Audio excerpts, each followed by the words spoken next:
migratory birds.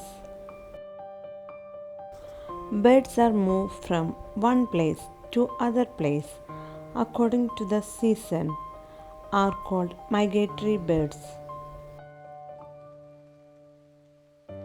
The 40% of birds in the world are migrants, which includes 4,000 species.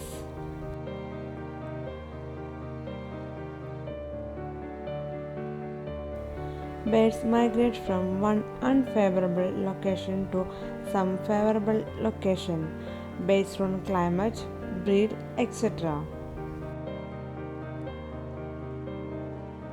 Migratory birds fly several kilometers to search for favorable environmental, food, breedings.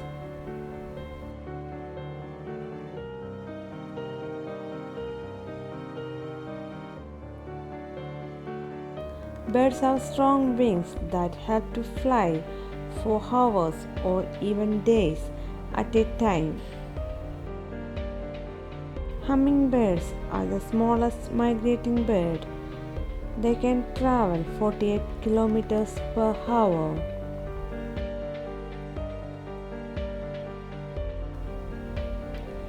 Migratory birds can fly for 10 months continuous.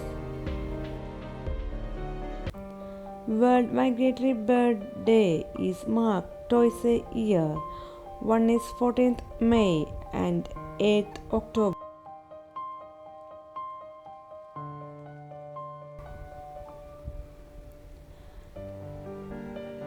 They are the excellent indicators of the state of our environment. The theme for International Migratory Bird Day 2022 is light pollution. Thanks for watching. Subscribe channel for latest uploads.